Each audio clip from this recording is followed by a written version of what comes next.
Okay, we have earnings week here ahead. We're going to go ahead and discuss Palo Alto, Fitbit, how to clear your mind for tomorrow, of course, our game plan in Forex, as well as our full stock analysis. This is the Newsbeat Show.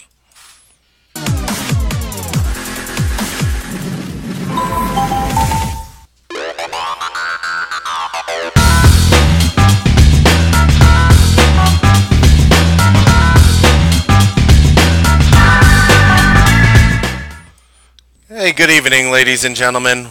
Welcome to the Newsbeat Show. We're in episode 24, and we keep chugging along. And what's going on? We got some market reporting here. We got Palo Alto reporting after the close tomorrow. I'm going to go ahead and share my thoughts on that one as well. I'm also going to share my thoughts on Fitbit. What's going on with that? And let's see what's going on over here. So here's the deal with Palo Alto. Stock has been on just a magnificent rally, beautiful bull flag. If you remember back in 2016, stock was acting as it had some problems. Even in early 2017, you saw they literally pulled the stock down under $110. And the stock has been in quite the rally mode since. I don't see any reason why Palo Alto is not going to thrive in this environment. I remember on their last earnings report, they went ahead and they really impressed Wall Street. I don't see any reason for them not to go ahead and impress Wall Street again. And I am going to be remaining bullish on this one. And I think that's just more of a simple analysis here. If you're looking for like a major support level here on Palo Alto, I mean, I have levels down by like 155 and change. Obviously, can move below that level. It could also potentially shoot up. I mean, the all-time high is a bit far away, just over $200. It wouldn't surprised me to see Palo Alto start grinding towards there. And I just want to remain bullish on that one. I think the more interesting question is going to be for the next stock, and that's going to go ahead and be Fitbit. And it's kind of funny. Here, you walk around and, you go out to eat lunch, dinner somewhere. Sometimes you'll see a waiter or waitress with a smartwatch. Maybe you own a smartwatch. Maybe you have a smartwatch on your wrist. I personally do not own one, but I will say something. If you own one, it's probably not a Fitbit watch. You are probably, most likely, if you're listening to me talk right now, you probably do not own a Fitbit watch. And here we have a company that's trading right off the multi-year low. Year low, I believe, is 490. Is that the all-time low? Yep, double all-time low at 490. I mean, this company, it's trading at 528 now. This is a company in which, I've been calling to go bankrupt forever because nobody wants to own a Fitbit watch. So there's going to be a very critical thing here for Fitbit, which is probably going to define the future of the company, and that's how they did last Christmas. How did they do last Christmas? These are the numbers that are finally going to be coming out. Yes, we're in February. We're finally going to find out Fitbit's Christmas numbers. Here's the thing with Fitbit. It's like the way I feel about Fitbit is if somebody got a Fitbit watch, it's for one of two reasons. And God, sometimes I don't like being brutally honest. I really don't. There are times where I think people try to use that sort of phrase to be as a cop out to be like nasty or mean, and that is the farthest thing in the world from where I am. But let's say you got a Fitbit watch. It means one of two things. One, the person who bought it for you wanted to give you something that looked cool on the outside, but they wanted to save money on and not spend any real money on you. That's one. Two, if you own a Fitbit watch and you opened it up and you're using it, odds are you're not going to be using it for too much longer. It's not going to be something where you don't have people saying, I love my Fitbit watch. Maybe there's 10 of those people on the planet, and other than that, there's nobody out there saying that. How about the Apple Watch? How many people love their Apple Watch? How many people love their Apple phone? How many people love their iPad, their Samsung? How many people love these products? Many, right? Nobody loves Dana. There's an exception to every rule. But look, maybe it's a great device. I'm not even putting down the device. I'm putting down the fact that nobody is buying one. That is the point on which I am making. Nobody is buying a Fitbit watch. So it sets it up in a really interesting way for earnings. I think what you can have is the following. If you have people who bought these Fitbit watches as a gift for Christmas, it might show a little bit of a stock boost, but I think it's going to be very short lived.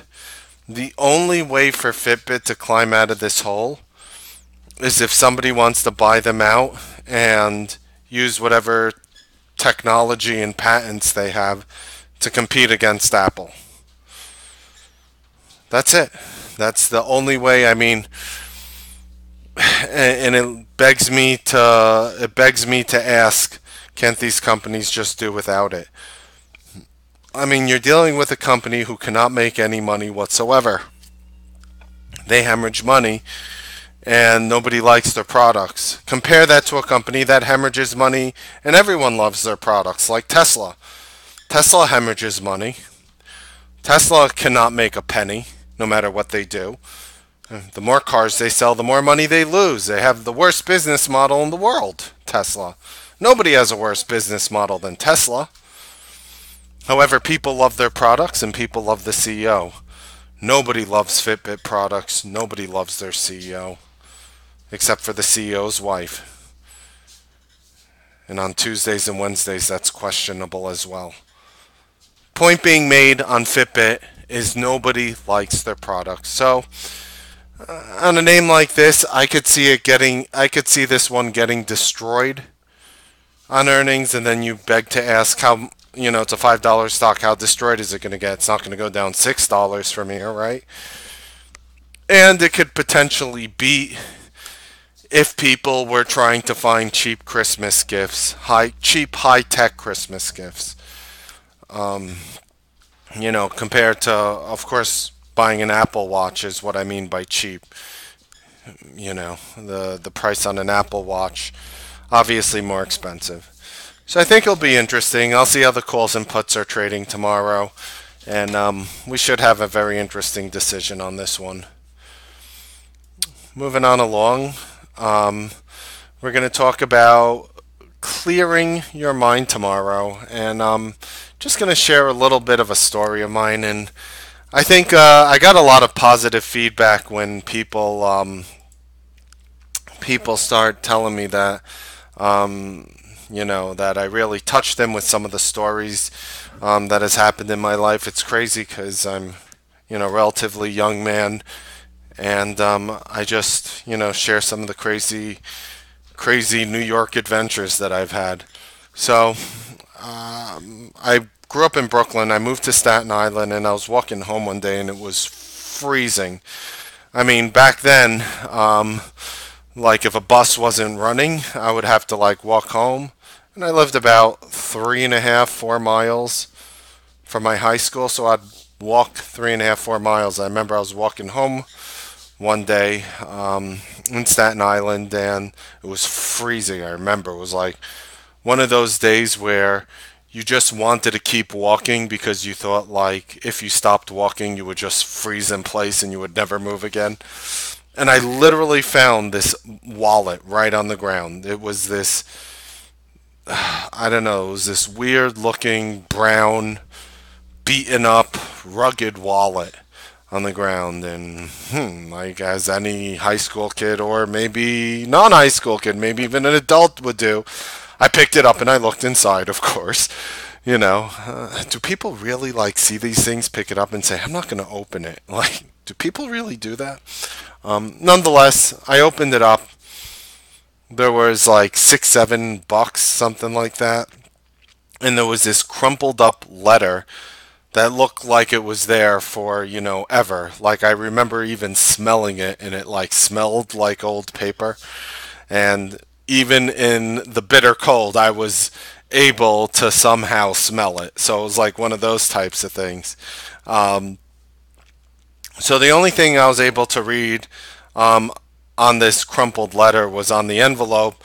There was a return address. So I opened the letter because I was curious, hoping to find some clue or whatever I was thinking. And I saw a date on there saying 1924. And the letter's been written, wow, I mean, like over 80 years ago, this letter. So it was written in this like very beautiful handwriting. I mean, I write like a doctor. Like I write like I'm in first grade. I have like one of those handwritings, and believe me, everyone's handwriting is going to get worse because everybody types now and has a smart device. But it was written on this little like blue paper. It was like this blue stationery, and there was a little flower in the left-hand corner, and it was actually like one of those Dear John type letters. And the person it was written to was Michael, and basically the person, the woman, was writing this guy Michael a letter because her mother wasn't going to allow her to see him anymore, even though she wrote that she was always going to love him. So like I'm sitting here and I'm like, first of all, like I can't tell. My first thing is I thought it was a joke. It was like signed by a woman. I remember her name Hannah, and it was this beautiful letter. And there was no way for me to identify the name except for Michael. And at the time, we didn't have smartphones back then when I was in high school. And so I literally called up the operator.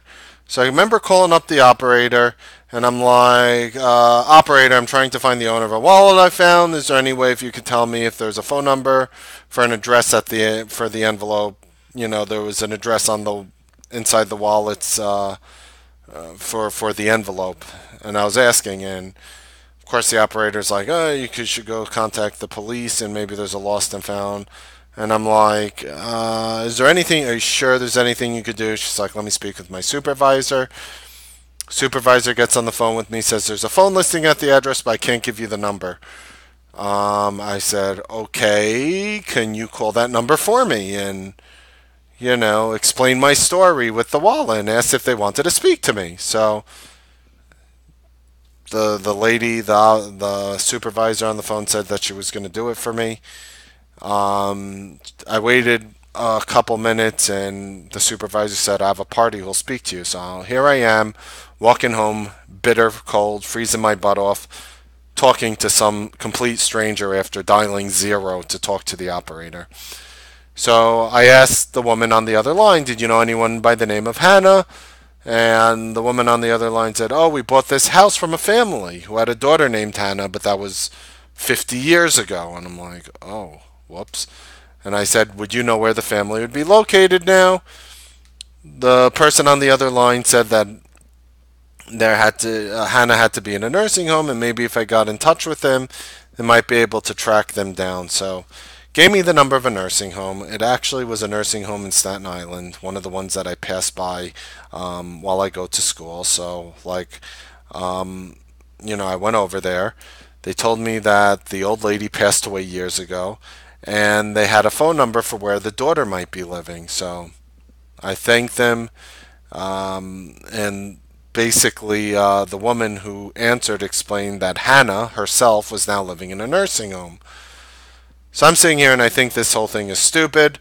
I thought to myself, why am I making a big deal to find the owner of this wallet? It has like $6, $7 in it. It has this very old letter.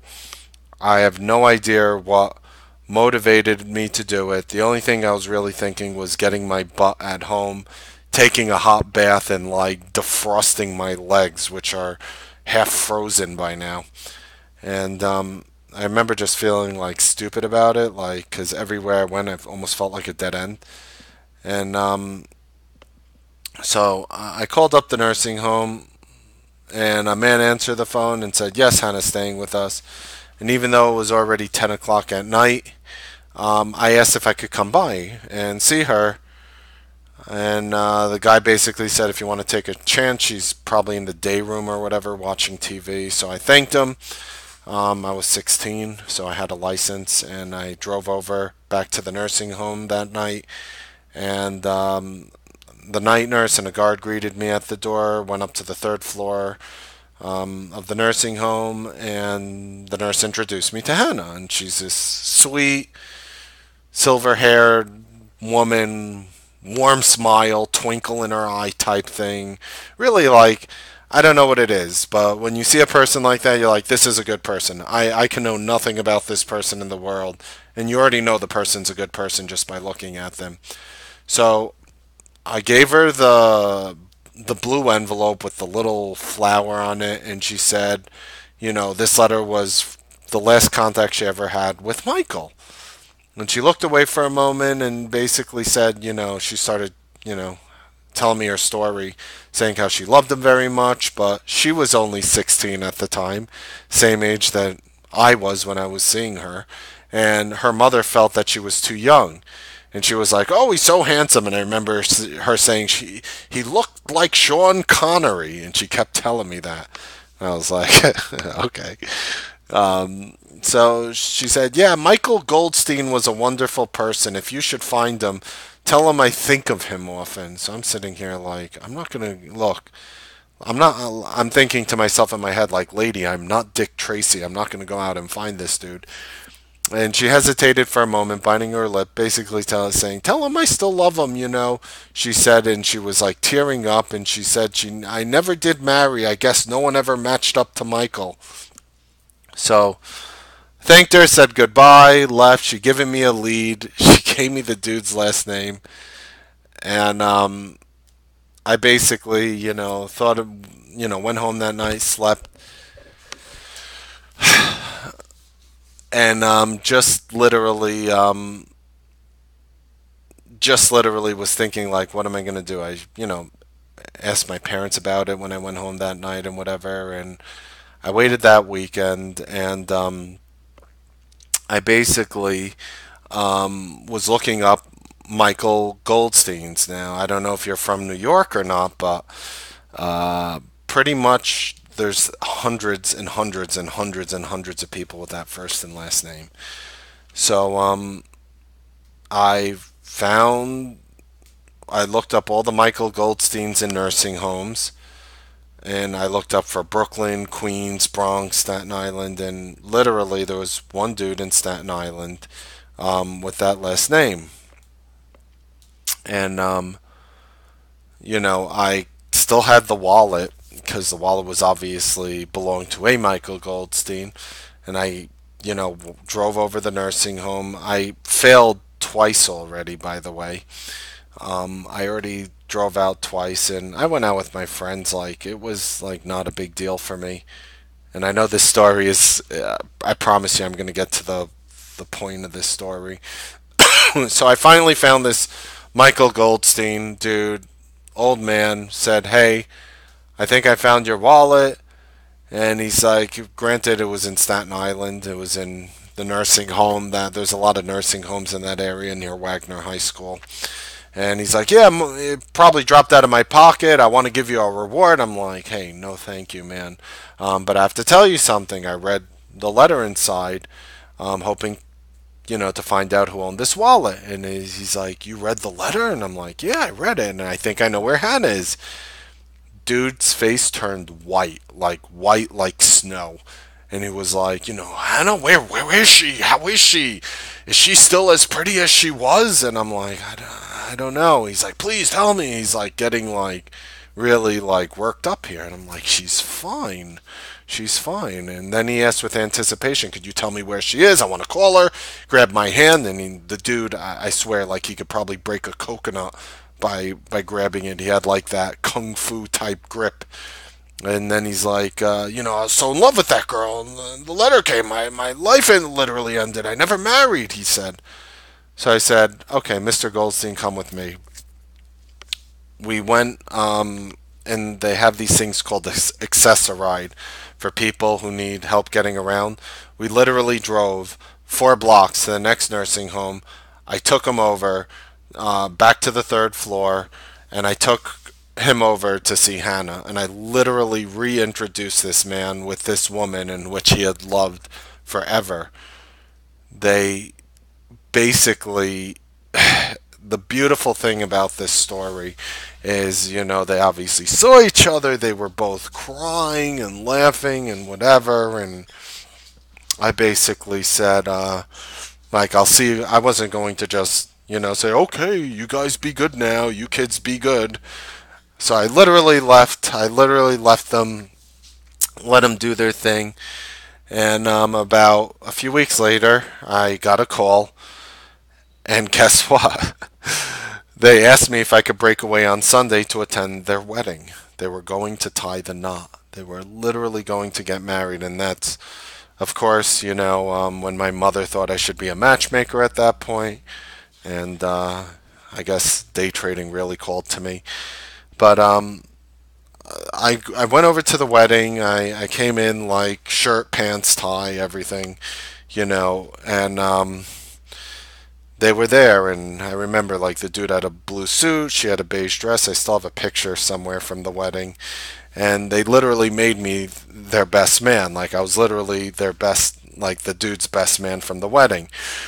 And the hospital gave them their own room. It's like a nursing home slash hospitals, and they like, it's like attached to each other, like one of those types of things. So they basically, if you ever wanted to see a 76-year-old and a 79-year-old or whatever acting like two teenagers, you really had to see this couple. And it was basically a perfect ending for a love affair that nearly lasted, 60 years or so. So, for me, like, what is the point of this story besides being beautiful? What is the point of it? The point of it is this. The point of it is what this lesson taught me, that is in trading, when you keep trying to figure out something, if there's something that you go on a quest to figure out, as opposed to just writing it off, I think there's like there's three types of reactions to situations that traders go to. They see a stock, they see a pattern, and they'll either say, I don't know the answer, and I'm not going to try the trade. I'm not going to buy it or sell it. They look at a chart. Then there's a trader who sees a situation that looks hard to figure out, and they're dying to figure it out, and they're dying to take a trade in the chart because they, want to see what they could do. But I think it's the persistence. The third one is me with really the persistence to try to figure out something that has really taught me the algo buster theory or the Melnick reversal theory, like things like that. It's because I keep trying to learn and figure things out, and I keep pushing myself through, when it's so easy to give up sometimes. And believe me, like through this whole letter thing, I wanted to give up. I had no idea. Who knows? I was a stupid kid. Like, who knows? If I saw $300-400 in it, maybe I would have just taken the money and left the wallet, and none of this would have ever happened. Maybe it was the fact that there were $6-7 in it that made me go on this magical adventure. I think it's one of those things in trading that if you want to stick with something, that's fine. If you want to learn something that's maybe outside of your comfort level, that's fine too. But I will tell you this. Things can happen unexpectedly in an extremely positive way in the market if you dedicate your time to just trying to learn something. It's hard. Some people ask me, where did you figure out this A plus trigger theory? Where did you figure out this reversal theory that's so consistent and works so well? How did you do it? And the truth is, it's not really how I did it. It was my attitude towards just not giving up on something that I felt was there. So if you feel something is there with your trading, share it with us in the room. Bring it up. Say, Mark, I notice when this happens. When this happens, that happens. Almost all my strategies, almost all my best strategies ever, were discovered that way by just noticing weird things in the market and just trying to figure them out. You would be shocked and astonished on the type of journey that you may be taken on. Now we're going to go over to my game plan. Very simple. Couple names that had very big moves on Friday, NIHD and TTD. NIHD, of course, being NII Holdings. See this tremendous bullish engulfing bar. Just looking for a simple follow through here from $1.08, which was very simply Friday's high. See if we get a little follow through move there. And of course, I gave you guys the trade desk. Name that reported earnings and closed really strong. Looking for a simple breakout through $60.19, and you could find it right over here. For those interested in copying my Forex plays, you get the type of trade, you get the size, the symbol, the price, the stop loss, the take profit, you get it all. You could go ahead and, these are my live orders, you could go ahead and hit print screen now if you wish, and that would really, let you know exactly what I am doing in the Forex markets. So next on our agenda, of course, is going to be our full stock analysis, where we break down names and we break down levels of support, resistance, where I might look to buy or sell something, as well as a full discussion in our room. However, that is for Newsbeat Live members only. With the Newsbeat Live membership, you get access not only to our Newsbeat Live room, you get access to the full part of this broadcast as well as the Newsbeat Nightly. You get access to breaking news ideas in, intraday, basically levels of where I'm buying and selling things. It's one of the most transparent services on Wall Street. You basically know what stock I'm looking at. A stock could be going down at $50. I could say I want to buy it at $49.60. I'm waiting. Okay, guys, I'm buying it right here at this price. A lot of people make money off of that. It's a very easy way to piggyback off some of these ideas. Not only that, we help break down your ideas as well if you don't wish to trade the same exact names that I do, or maybe you do, and more. You get access to all that more with the Newsbeat Live subscription. We are the fastest growing trading room in the nation. Happy trading, make money. We'll see you guys tomorrow morning on the Newsbeat Live trading broadcast. Have a wonderful evening.